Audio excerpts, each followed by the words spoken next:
I like that. We're getting music.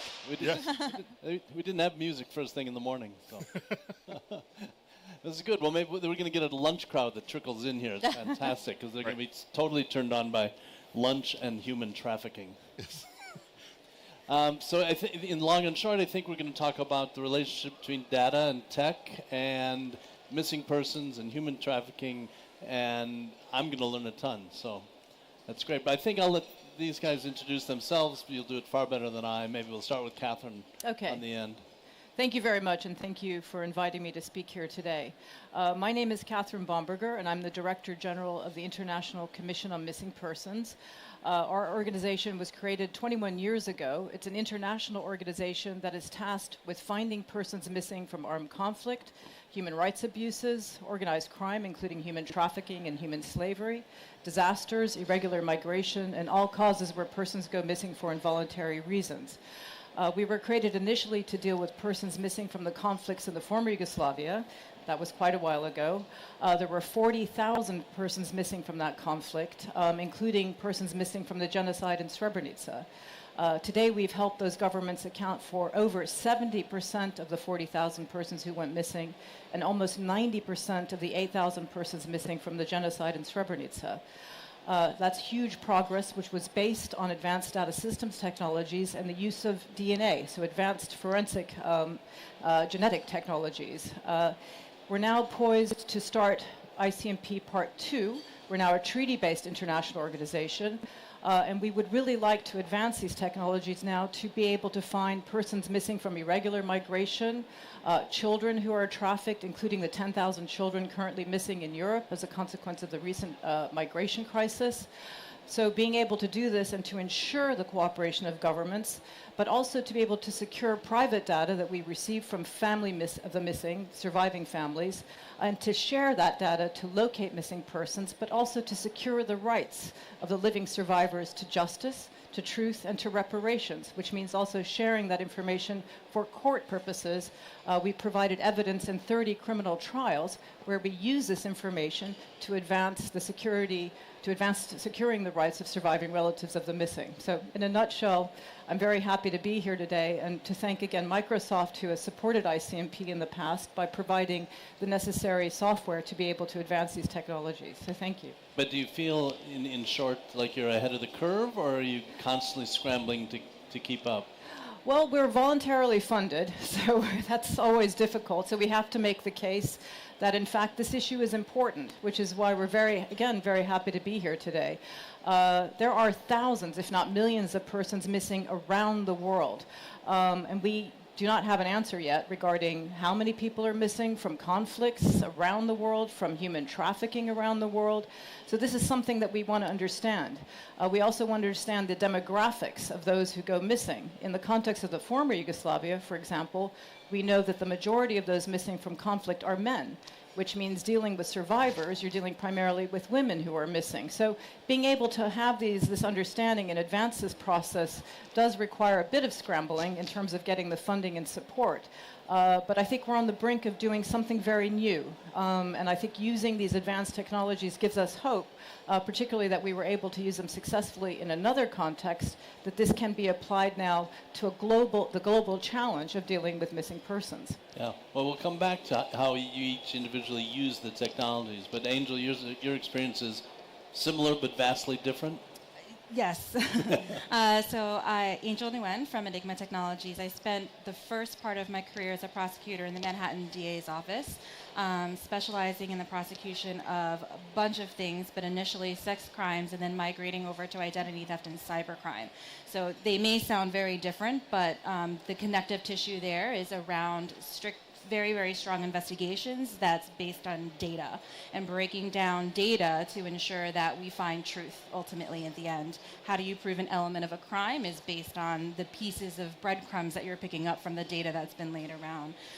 The last 9.5 years has been spent at American Express building a financial intelligence unit to detect money laundering and terrorism activities within the financial system, and working very closely with the anti-money laundering community in the U.S., other financial institutions, to understand how we can better use financial data to really identify these criminal organizations, which are very, very big, and really to cut off their main chokehold, right, or choke point, which is at the money.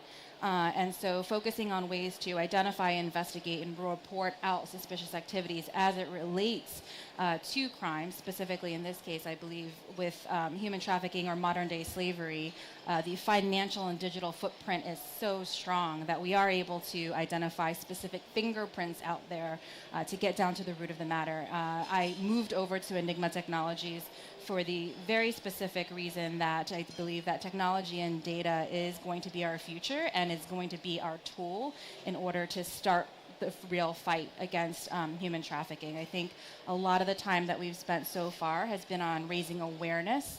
I've worked with the Polaris Project, the Mekong Club. There's another organization called Liberty Asia that's focused on technology for human trafficking NGOs, but all have come together to raise a lot of awareness and have really now focused on, well, how do you put the action behind really trying to make a difference in identifying modern-day slavery, stopping it, and really stopping the business as a whole.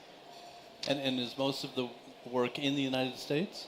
A lot of the work is in the United States. The Mekong Club is out of Southeast Asia. Liberty Asia does a lot of work out of Southeast Asia. And the whole purpose in the Polaris Project is one that is focused on understanding the stories of victims and survivors so that we can start to understand trafficker profiles, victim profiles, how these organizations thrive, what the operations look like, because from there you can understand the movements of the traffickers, the inner kind of workings of how people are transported from one place to another. Where do they get their funding? How do they get financed? What ATMs do they use? What hotels do they stay at? What areas are they concentrated in within the U.S. and outside?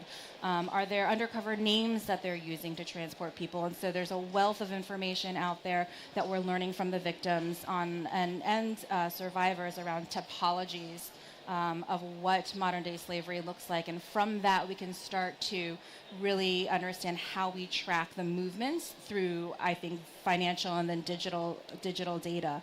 And I know you can talk a lot to the digital data, but technology is absolutely there. We live in a world where everyone has to survive on technology. Even if you're thinking about financial crimes generally outside of the slavery and human trafficking field, the way of the world today is through convenience, how to get money transferred very quickly.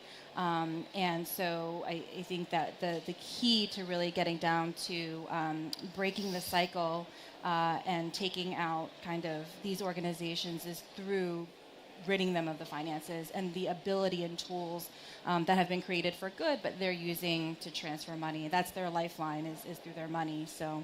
And what are the economies of the slaves or the people being trafficked that you follow? So in terms of where the victims are coming from. Where are they coming from? What kind of work are they being enslaved to? Yes. So when we think of human trafficking, a lot of times we think of sex slavery, right? How people are brought over to prostitution and so on and so forth. The 25 typologies that Polaris has actually identified, the sex trade is actually just a small part of it. There's a whole area around labor slavery. So people who are being brought over to work in restaurants, in nail salons, on fishing boats, in a lot of different areas where you can hide people, where you need a lot of labor, right? One of the ways that I've seen and heard typologies being drawn out is where when humans are being trafficked, there's a language barrier, there's a culture barrier. So the trafficker, in terms of the profile, will gain the trust of the victim, and they will often be of the same nationality and same culture, a lot in Southeast Asia. And so they will gain promises of a new land, promises of money, promises of education, promises of freedom.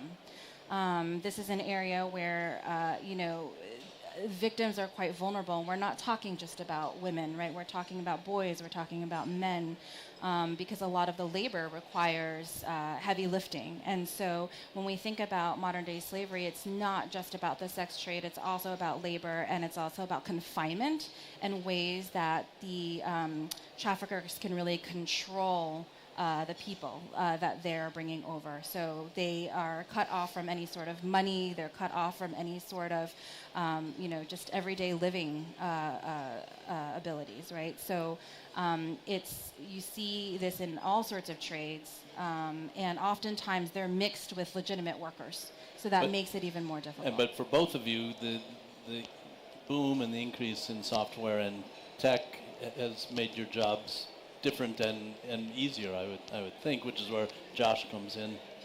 Yep. So my name is Josh Holmes. I am with Microsoft, specifically within Microsoft. I am in a group called the Commercial Software Engineering Organization. So the commercial software engineering is a little bit of a misnomer because we actually have an organization of 700 people our full-time job is writing open source software. And a lot of what we're doing recently is in the space of machine learning and big data. And so we're helping a lot of big enterprises with this, but we're also helping in a lot of our NGOs around the world that are dealing with big data in really interesting ways. So one of the projects that we've worked on recently, over the last almost 18 months, is with the UN and OCHA specifically, which is their humanitarian aid wing. And so we're looking for things like violent outbreaks, and we're taking a lot of that same technology and we're looking at how we are going to be able to apply that in the space of modern day slavery and detection of that. And really, when you think about that, it's really about how do you go beyond what are the objects that are in an image, and really get down to what is the context of the image and what context is that image in. So for example, if I have a picture of somebody that is holding a knife, there's a chance that they are a chef. There's a chance that they're brandishing that and the other person is laughing, which means it's probably a joke. But if the other person is scared, and so we're doing, not just it's a knife and there's two people, but one of them is scared and one of them is dominant over the other. And so we start looking at those type of conflicts, those type of contexts, and we're able to pull out and say this is actually a violent conflict, and so on. So that's a very small example, but we're looking for larger examples where we're going to have to be able to put humanitarian aid there before there becomes a big crisis. The same exact pipeline we're using it in with the government of Puerto Rico, where we're looking for clean water and contaminated water, and looking for examples of that. In photos, but also in text and in emotion. So we're able to do sentiment analysis, emotion analysis on text, on images, and on voice imprints. And we're taking all of that and putting that together for context. And then we're able to use facial recognition and start finding individuals and people. And so, due to the 40,000 people that went missing in the one area, the 10,000 children that are currently missing, if we can get pictures of them, then we can start trolling social media. And we're actually working with a company, a startup out of Luxembourg called TadaWeb. And their business is trolling social media, dark web, and a lot of other websites, and pulling a lot of this data and collating it so that we can apply machine learning across it. And they're doing some fantastic work in a lot of different areas. But are you already looking at missing persons? So missing persons is an area that we are looking at, and specifically we're working with the International Committee for the Red Cross and helping them with their data concerns. And I believe they're actually partnering with you guys, or working with you guys. So you can actually talk more to exactly what the organizations are doing there. Yeah, no, so I'm the technologist on the end. Yeah, I'm curious from Kathryne how you then put that into motion. Right.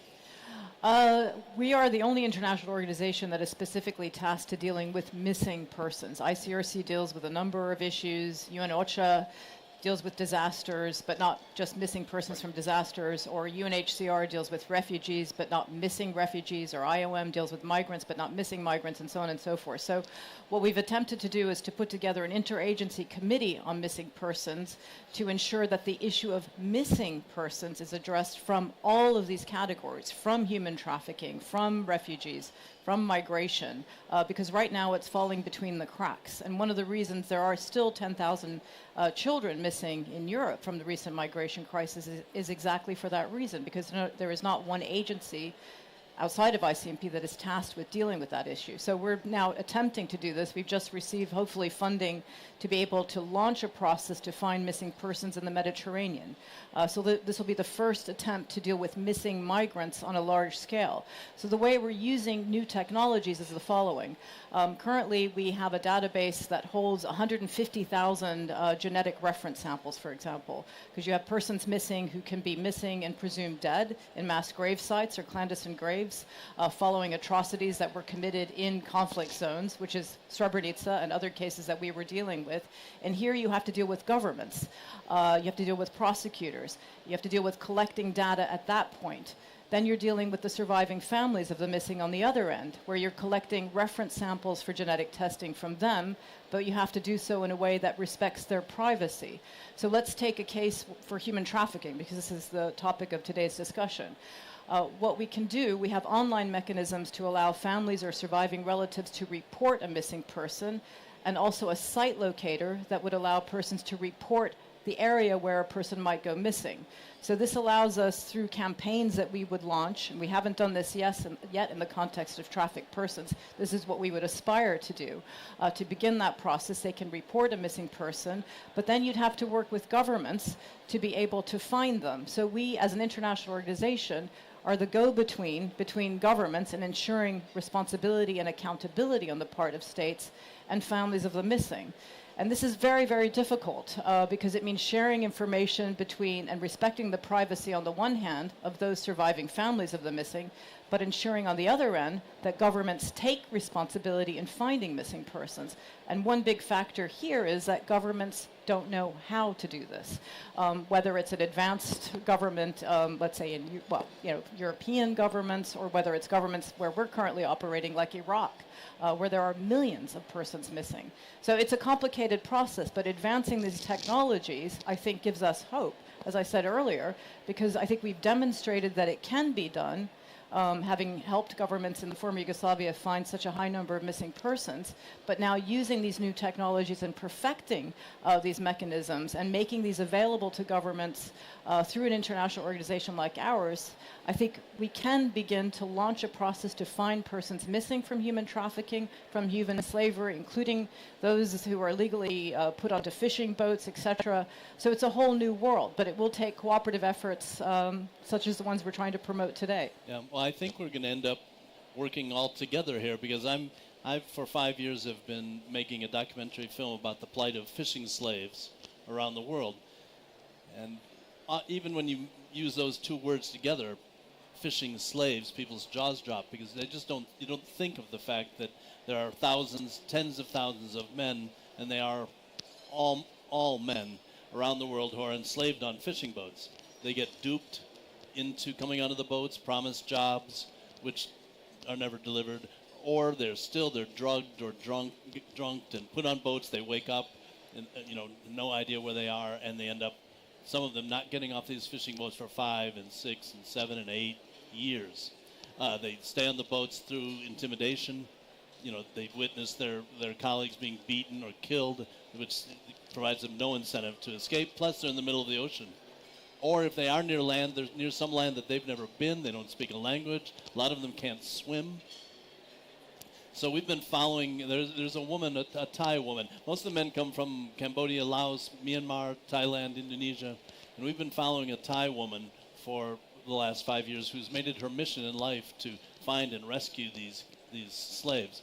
Some of them have escaped, and there are islands off of Indonesia, a small chain of islands where a lot of them have ended up because, for whatever reasons, the boats come close to there, and they do manage to get ashore.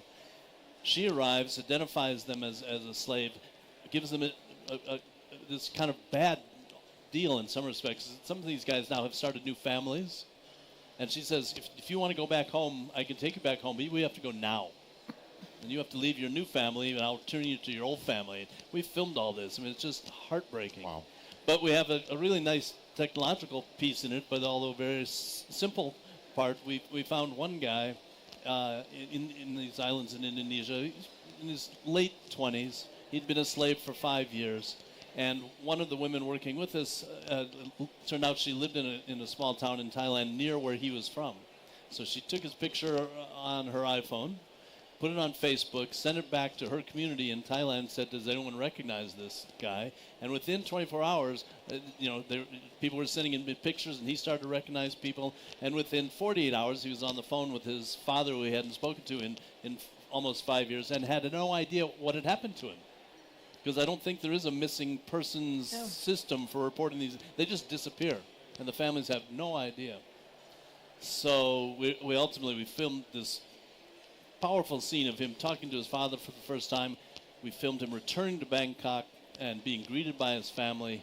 And then sadly, about 90 days later, he was killed in a motorcycle accident because some of these guys are returned now, but they can't deal. So they drink, they do drugs, they ride motorcycles too fast, and that's it. But the movie is out next spring. It's called Ghost Fleet, and it's a really unique, really it's the only of its kind that combines the worlds of ocean conservation and human trafficking. And the ocean conservation part is one line item that the boat owners are happy to erase is labor, because they have to go further and further to find fish today. So they're happy not to have to pay their employees. But that's why I think all of these things are going to be linked. It would be great, for example, to be able to work with the government of Thailand, to have these families be able to say, we think our son has been abducted. Can you help? Right. So there were two things that one popped to mind now, and one that popped to mind when we were in the speaker prep room. From a technology standpoint, and linking this with some of the things that you were saying. If we start looking through the finances of these fishing boats and they're erasing that line of labor, obviously that's not going to be on the books necessarily somewhere, but we can start looking at the patterns of how the boats are getting paid, what quantities they're getting paid, are they, how much are they selling their fish for compared to other places? Technology exists. Every airplane that goes up right. has a little black box on it that tells you who's the pilot, who's the crew, who's right. the passengers. Every fishing boat could have that same kind of black right. box, except the fishing right. industry resists it because they don't want to share that information. Right. But also the black box idea, and this is reminding me of what we talked about in the speaker prep room a little bit, is you're talking about satellite imagery and tracking where the fishing boats are. A lot of the ones with illegal labor don't want to come back to shore. And so if we can start tracking them and start spotting patterns in the data of where the boats are moving, we can potentially start identifying which ones are actually harboring large numbers of illegal laborers. Yeah, so I think that's in the future. Yeah. If I may, too, I think the objective overall is to ensure justice for the surviving Absolutely. families of the missing. And this is where we are. And this is really dealing with the issue not just as a humanitarian concern, but a rule of law rights-based concern. And even when we're talking about the male fishermen, those that are left behind, we're dealing with the living, are women. Mm-hmm. They have rights. When their male family member goes missing, fisherman or whatever the circumstances is, they're left on their own to fend for themselves. So ensuring that they have rights, including the right to justice, including the right to truth and economic reparations, requires that they know the fate of that missing person.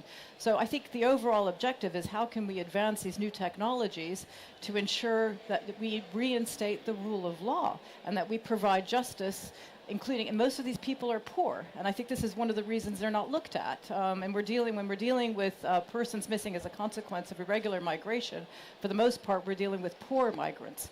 So this issue has been overlooked for a very long time. So advancing this is very important for reinstating the rule of law and ensuring that families or surviving families of the missing have rights. And well, and actually, I would extend that a little bit to beyond rights for justice, but also. If, for example, does the woman have access to the bank account? Yeah, exactly. Can she sell the house that that the husband owns until there is some amount of proof that they have passed on or something? So, and I think technology is the key in many, many ways to one thing that I think is absolutely required for us to be able to start to solve this problem, which is intelligence sharing, right? Yep. We learn from so many different aspects of how human trafficking occurs, from the victims, from traffickers, from financial institutions, from technologies, from experts in different fields. In order for us to truly bring awareness to action, it's about having and identifying ways for these different NGOs, government groups, financial institutions, technology companies to come together to share their intelligence. Well, in our case, the supply chain. Yes. Yeah. You know, I've talked about this subject a lot in public spaces, and in one, the first person to approach me after the talk was the chief lobbyist for Nestle. Because most of the fish that's caught by fishing slaves ends up in pet food. And the biggest buyer of pet food is the United States, and Nestle is one of the top 2 manufacturers of pet food. So the more transparent they are, which at the moment they're not very transparent, the more it helps. So now we get into the discussion around the policies that are being looked at across the different governments. UK has a very strong Modern Day Slavery Act. California in the US has started a supply chain requirement. So if you think about big companies, because there's a social responsibility from large corporations to ensure that within their supply chains, and you might imagine in clothing and in food and so on, there are a lot of areas where big corporations could be vulnerable to being open to have labor that shouldn't really be there. And so as governments become more aware, there are policies that are being enacted and requiring compliance and accountability and having the right processes in place and having the right controls in place to ensure that along that supply chain, big corporations are clean and clear. I don't think that there's enough of that yet, and part of that is an awareness thing, right? I think for the most part, big companies don't want to be on the front page, you know, as you know, the facilitator or enabler of a modern day slavery ring. And so that incentive should in and of itself be enough, but I think there needs to be a lot more work with the lobbyists, with the government, NGOs to force governments to require accountability at that corporate level on the supply chain. So Angel, very quickly, what gives you hope in this when you step back and look at the work you do? So many things. Data is everywhere. It is, and I have a probably unpopular view. I think data is actually pretty dumb. It is what it is, right? Coming from a financial institution, I can't control the data that's being recorded. If you think about the internet, people are just dumping data everywhere, right? What makes it valuable is what you do with it, how you look at it, how you pull it together, and what intelligence you surface from it. And the only way you can do that is through information sharing and intel sharing. I think that this world is becoming more and more aware of many issues, not just the human trafficking issue, but people are aware of how and what and when things are happening. It's a matter of putting together that puzzle. I think that technology, I started in compliance almost 10 years ago at American Express, and back then we didn't have the technology to even pull 2 systems together to be able to centralize and normalize data for us to be able to see if there were certain patterns in existence, because people were very focused on building technology to respond to business requirements. How do I make money? And then in Kathryne's case, how does that tie in this notion of hope? I mean, you have a different kind of hope. Right, right. Well, first I have to agree with Angel. I mean, there has to be a purpose to the data collection, and that has to be very, very clearly defined. And in our case, really, it is completely linked to the ability to locate and identify a missing person, to ensure government accountability in finding persons who are missing, and to securing the rights of surviving families to justice, to truth, to economic reparation. So the data that we're collecting is completely in line with that. What gives me hope is really talking here today. I mean, it's very exciting for us to meet you because we don't have that opportunity very much. So that's very clear. But the fact that we were able to assist the governments in the former Yugoslavia account for an unprecedented number of persons who went missing, including those missing from the only known genocide on European soil since World War II, gives me hope that we can now apply this to new circumstances, including human trafficking and human slavery. It's just connecting the dots and ensuring that we use data properly and securely to advance those rights. So, Josh, now we've agreed that data is dumb. Yes. What's your next step? So data is dumb. I mean, I've said for a long time, data is data. What makes it interesting is when we can turn that into knowledge, and we can turn that knowledge into action. And we're at a time in the technology industry that has been unprecedented. So we've got a beautiful trifecta of things that are coming together. We've got more data than we've ever been able to have in our lives. I remember even just a handful of years ago, a 1 terabyte hard drive was almost unheard of and crazily expensive. Now I can buy a 2 terabyte thumb drive the size of my thumbnail and stick it in my pocket for $60. Right, IBM just came out with a new item. It's I forget what they call it, but it's about yay big, and it holds 330 terabytes.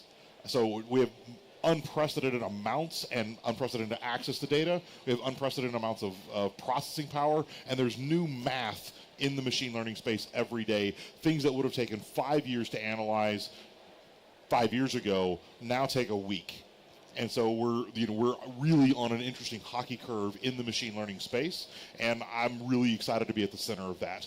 And I think that being able to access all of the data that the two of you are collecting, and I'd love to work together. By the way, we just met backstage, so I'm real excited to work with these people.